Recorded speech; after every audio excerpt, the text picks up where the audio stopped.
सोचिए जरा, एक ऐसी राजकुमारी के बारे में जिसने महलों के सारे सुख हराम छोड़कर अपनी जिंदगी पूरी तरह से भक्ति के नाम कर दी।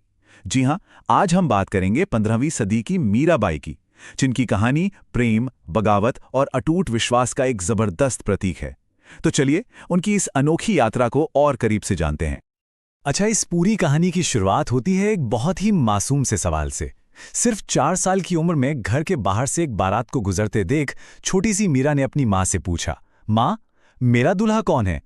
कौन जानता था कि एक बच्चे का ये छोटा सा सवाल उनकी पूरी जिंदगी की दिशा तय करने वाला है।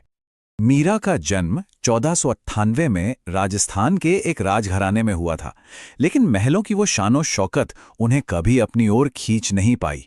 बचपन से ही उनका मन, उनका दिल सिर्फ एक ही जगह पे लगा हुआ था, और वो थी भगवान कृष्ण की भक्ति।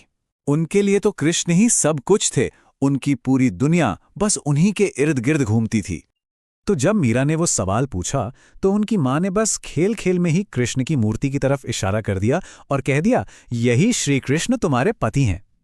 अब ये शायद माँ के लिए तो एक मजाक ही था, लेकिन नन्ही मीरा के लिए ये शब्द एक दैवीय सच बन गए। बस बचपन का वो एक पल उनकी पूरी जिंदगी का रास्ता बन गया। उन्होंने अपनी हर सांस, अपना पूरा वजूद, सब कुछ कृष्ण को सौंप दिया। अब वो सिर्फ एक भक्त नहीं थी, वो तो खुद को कृष्ण की पत्नी मानने लगी थीं, उनके प्रेम में पूरी तरह से डूबी हुई। लेकिन मीरा की ये गहरी भक्ति, ये अटूट प्रेम जल्द ही उनके जीवन का सबसे बड़ा इम्तिहान बनने वाला था।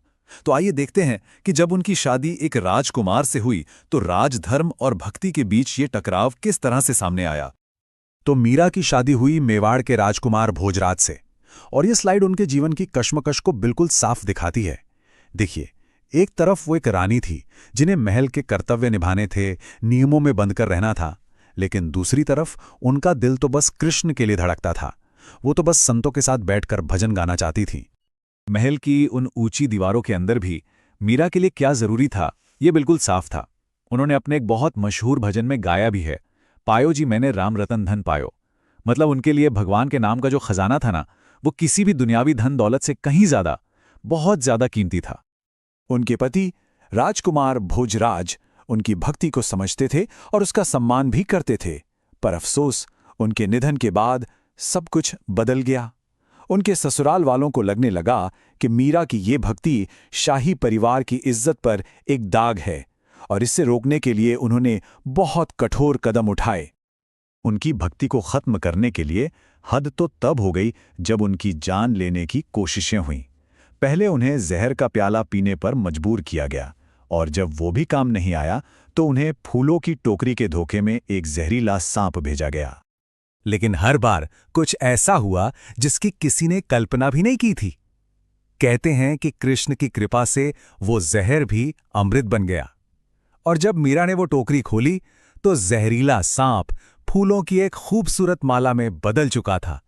इन चमत्कारों ने तो उनकी आस्था को और भी ज्यादा मजबूत कर दिया।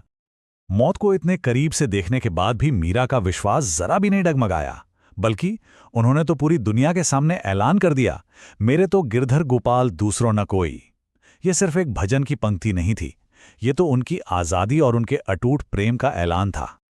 इन जानलेवा हमलों के बाद मीरा को यह एहसास हो गया कि अब वो उस महल में नहीं रह सकती जहां उनकी भक्ति का कोई सम्मान ही नहीं है, और तब उन्होंने एक बहुत बड़ा फैसला लिया, अपने शाही जीवन को हमेशा के लिए पीछे छोड़कर एक तीर्थयात्री बनने का।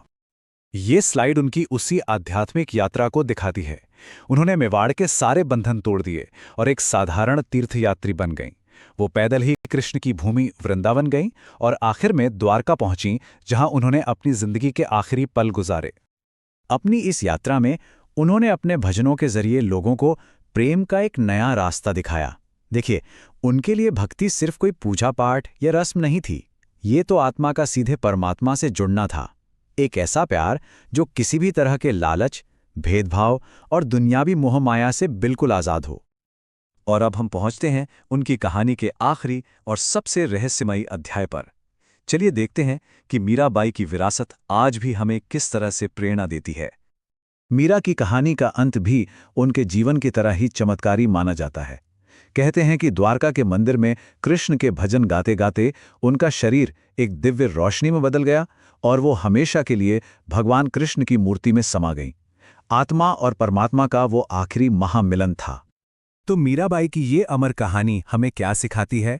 यही कि सच्चा विश्वास समाज की बनाई हर सीमा से कहीं ऊपर होता है। यह हमें दिखाती है कि अगर भक्ति और प्रेम में सच्चाई हो तो कोई भी मुश्किल आपको रोक नहीं सकती, और शायद यही वो रास्ता है जो हमें अमर बना देता है। और यहीं मीरा की कहानी एक बहुत गहरा सवाल छोड़ जाती है। क्या सच्चा प्यार और सच्ची भक्ति वाकई समाज के बनाए नियमों और बंधनों से ऊपर उठ सकती है? 15वीं सदी की इस विद्रोही संत का जीवन आज भी इस सवाल का एक बहुत शक्तिशाली जवाब देता है।